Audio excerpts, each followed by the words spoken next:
천지어머니이신 서왕모님도 모르면서 어떻게 천지의 도를 말하는가.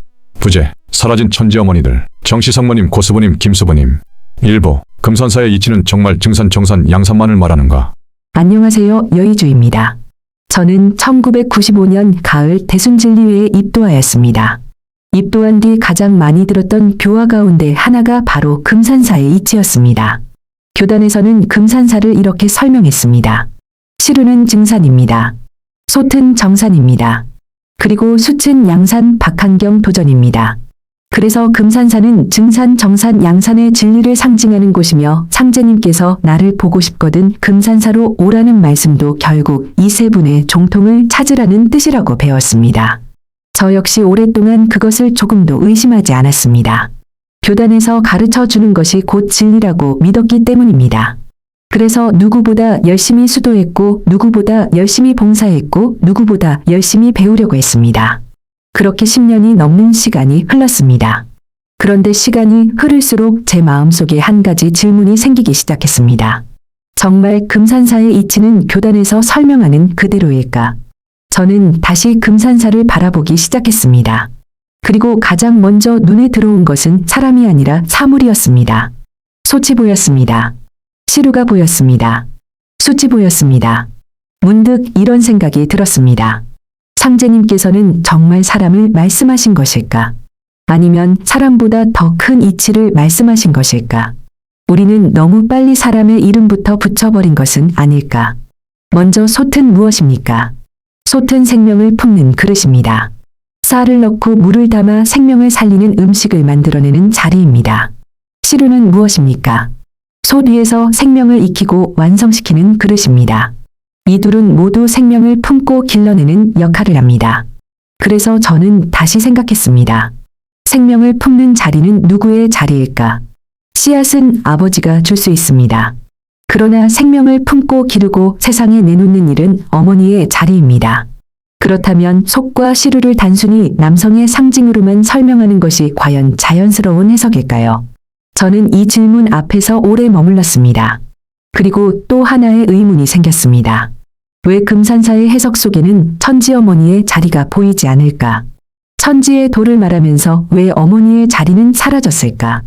더욱이 선도신정경에는 금산사 삼존불과 협시불에 대한 또 다른 설명도 전해지고 있습니다. 그렇다면 금산사의 상징은 하나의 해석만 존재하는 것이 아니라 여러 방향에서 살펴볼 수 있다는 뜻이기도 합니다. 저는 이 영상을 통해 어느 특정 종단을 비난하려는 것이 아닙니다. 오히려 수도인이라면 누구나 한 번쯤은 스스로에게 던져야 할 질문을 함께 생각해 보자는 것입니다. 우리는 교단이 가르쳐 준 것을 믿고 있는 것입니까? 아니면 상제님께서 남기신 말씀과 공사를 직접 살펴보고 있는 것입니까? 저는 수도란 외우는 것이 아니라 생각하는 것이라고 믿습니다. 질문하는 것이고 확인하는 것이며 이치를 깨닫는 과정이라고 생각합니다. 그래서 이 시리즈에서는 지금까지 너무 당연하게 받아들였던 여러 해석들을 하나씩 다시 살펴보려고 합니다. 금산사의 솥은 정말 누구를 상징하는가? 시루는 무엇을 의미하는가? 왜 천지어머니의 자리는 점점 사라지게 되었는가? 그리고 그 질문은 결국 우리가 알고 있는 증산계의 역사와도 연결됩니다. 다음 시간에는 솥의 자리는 왜 어머니가 아니라 남성의 자리로 해석되었는지 그리고 그 해석이 이후 증산계의 역사에 어떤 영향을 주었는지를 함께 살펴보겠습니다.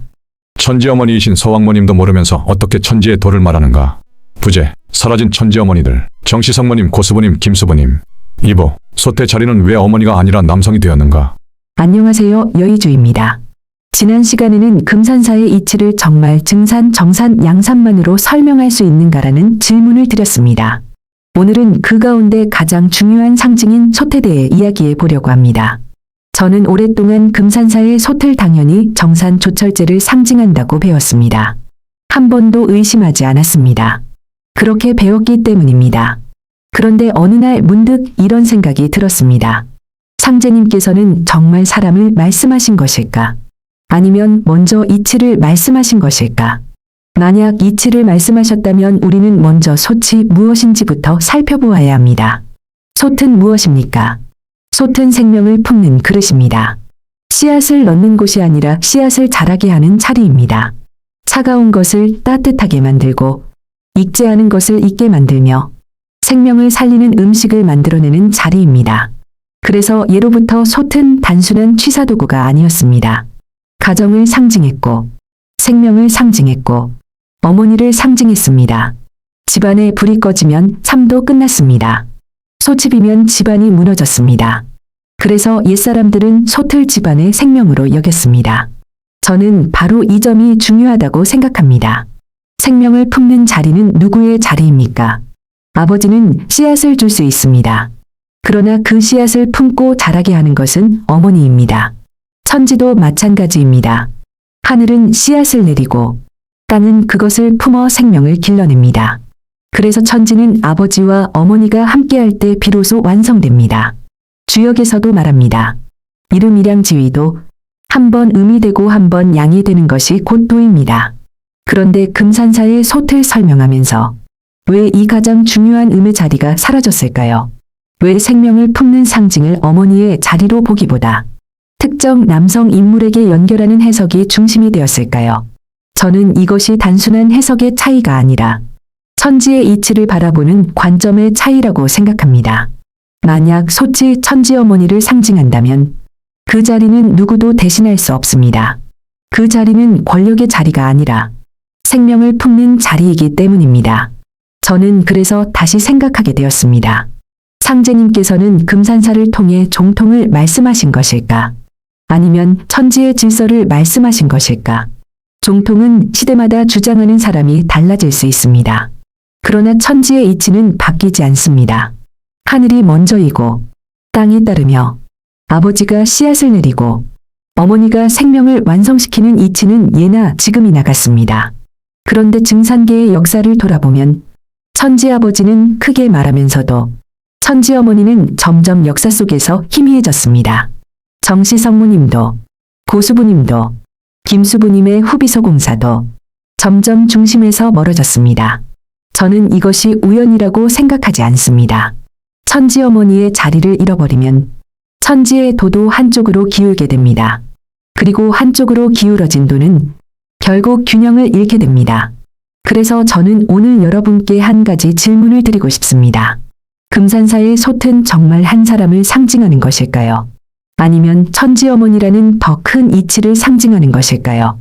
이 질문에 답이 보이기 시작하면 왜 증산계에서 천지 어머니의 자리가 점점 사라졌는지, 그리고 왜 이후의 역사가 그렇게 흘러갔는지도 조금씩 이해되기 시작합니다. 다음 시간에는 많은 수도인들이 궁금해하는 27년 헛도수를 함께 살펴보겠습니다. 저는 27년 헛도수를 단순히 실패한 시간으로 보지 않습니다. 천지 어머니의 자리가 사라졌을 때 어떤 일이 일어나는지를 돌아보게 하는 중요한 말씀으로 이해하고 있습니다. 그 이유를 상제님 말씀과 공사를 통해 함께 살펴보겠습니다. 천지 어머니이신 서왕모님도 모르면서 어떻게 천지의 도를 말하는가. 부재, 사라진 천지 어머니들, 정시성모님, 고수부님, 김수부님. 3부, 27년 헛도수는 왜 일어났는가. 지난 시간에는 금산사의 솥이 단순히 한 사람을 상징하는 것이 아니라 생명을 품는 어머니의 자리로도 볼 수 있다는 말씀을 드렸습니다. 오늘은 많은 수도인들이 한 번쯤 들어보았을 27년 헛도수에 대해 이야기해 보려고 합니다. 증산계에서는 오래전부터 27년 헛도수라는 말을 전해왔습니다.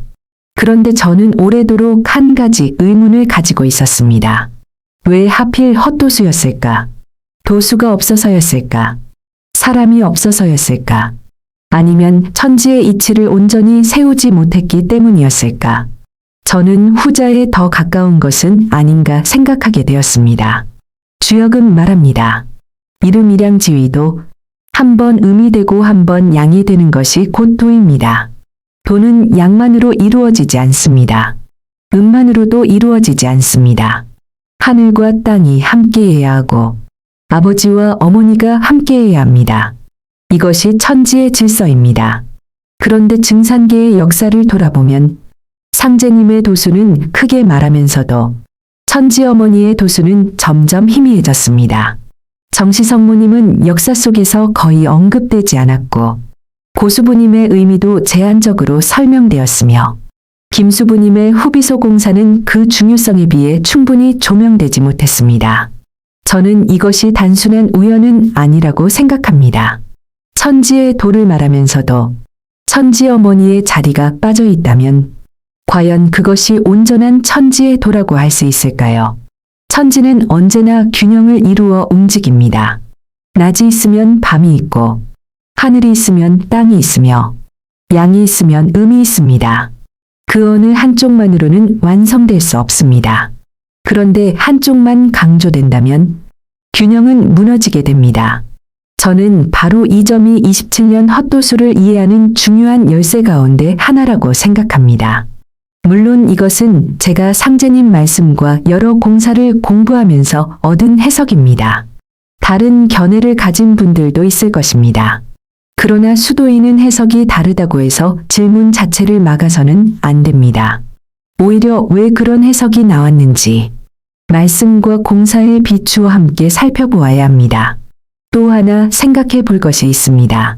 제가 서왕모를 이야기하면 어떤 분들은 웃으며 말합니다. 서왕모가 누구냐고 말입니다. 그런데 저는 오히려 그 질문이 안타깝습니다. 서왕모는 어느 한 종단이 만들어낸 이름이 아닙니다. 오랫동안 동아시아 문화와 도교 전통에서 생명과 여성성, 그리고 서방의 성모를 상징하는 존재로 전해져 왔습니다.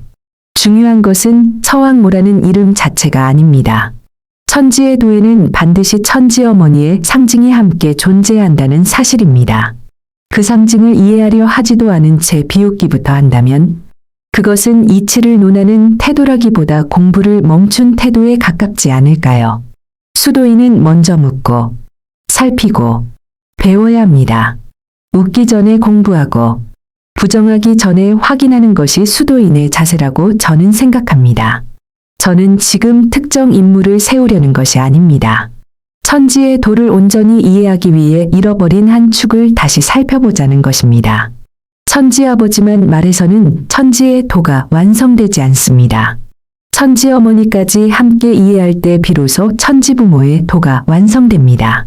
다음 시간에는 왜 상제님의 옥체를 이장한 날짜가 하필 음력 3월 3일이었는지, 삼진날과 서왕모의 상징은 무엇인지, 그리고 그 의미를 어떻게 이해할 수 있는지를 함께 살펴보겠습니다. 천지 어머니이신 서왕모님도 모르면서 어떻게 천지의 도를 말하는가. 부재, 사라진 천지 어머니들, 정시성모님, 고수부님, 김수부님, 사부, 왜 하필 음력 3월 3일이었는가. 지난 시간에는 27년 헛도수를 천지의 균형이라는 관점에서 함께 생각해 보았습니다. 오늘은 한 가지 역사적 사실과 그 상징에 대해 이야기해 보려고 합니다. 증산계에는 상제님의 옥체가 이장된 날이 음력 3월 3일이었다는 기록이 전해집니다. 저는 오래전부터 이 날짜가 마음에 걸렸습니다. 왜 다른 날도 많은데 하필 삼진날이었을까? 정말 우연이었을까? 아니면 어떤 의미가 담겨 있었던 것일까? 음력 3월 3일은 우리 전통에서 삼진날이라고 부릅니다. 겨울이 끝나고 봄이 완전히 열리는 날이며 생명이 다시 살아나는 날입니다. 꽃이 피고 제비가 돌아오고 돼지가 깨어나는 날입니다.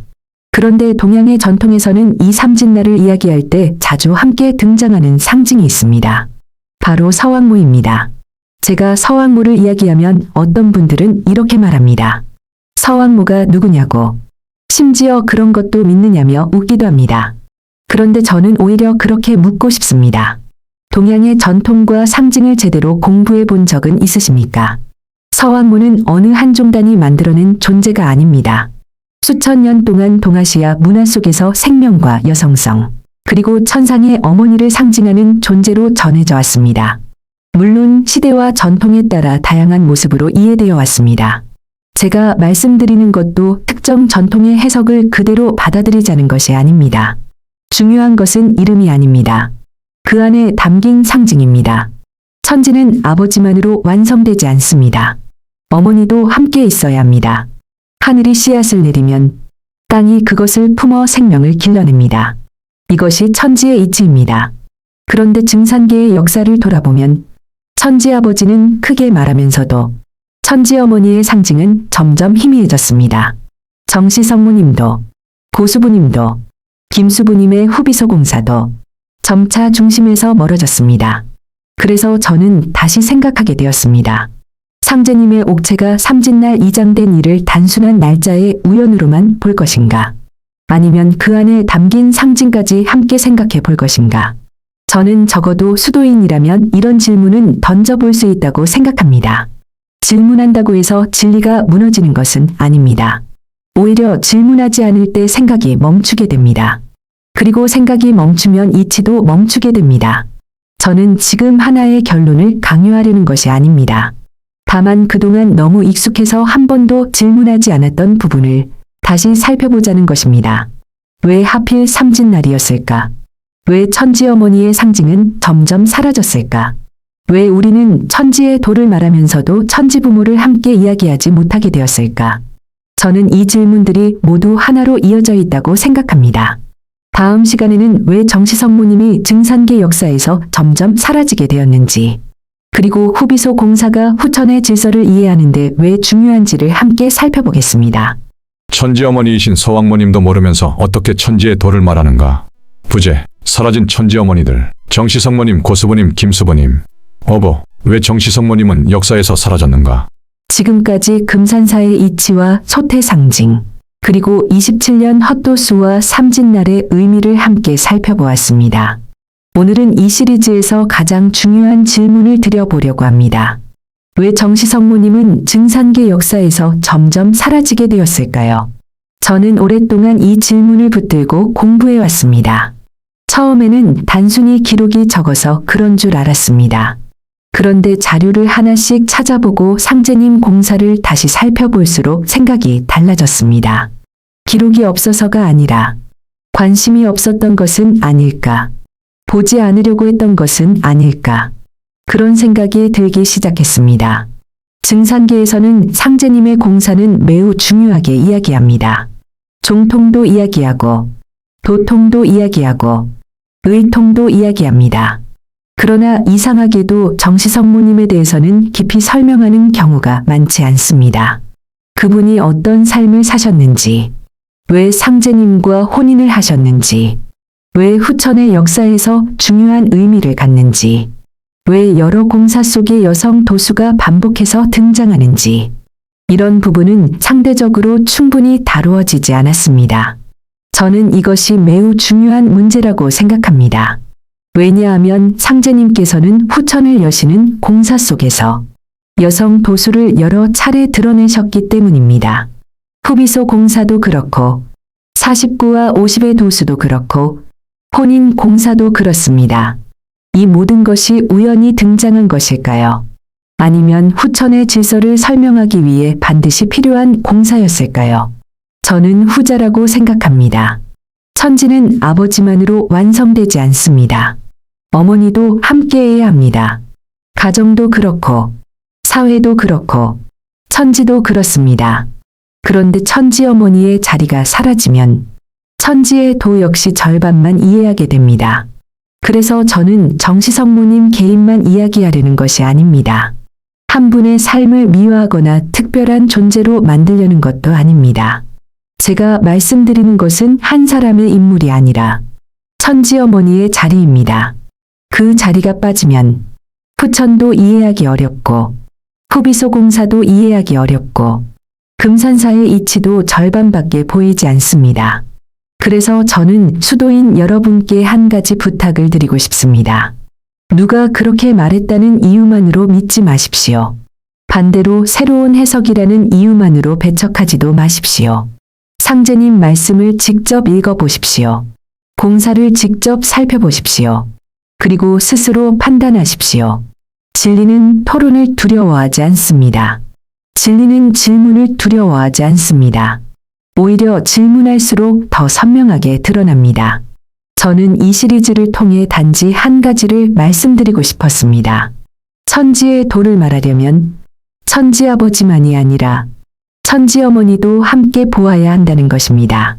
정시성모님, 고수부님, 김수부님, 이 세 분은 단순히 역사 속 여성 인물이 아닙니다. 후천의 질서를 이해하는 중요한 열쇠일 수 있습니다. 물론 이에 대해서는 다양한 해석이 있을 수 있습니다. 저는 그 가운데 하나의 해석을 여러분과 함께 나누었습니다. 판단은 여러분의 몫입니다. 다만 저는 앞으로도 상제님 말씀과 공사를 바탕으로 천지부모의 이치를 계속 공부하고 나누겠습니다. 그것이 제가 이 시리즈를 시작한 이유이며 여러분과 함께 끝까지 걸어가고 싶은 길입니다. 끝까지 함께 해주셔서 진심으로 감사합니다.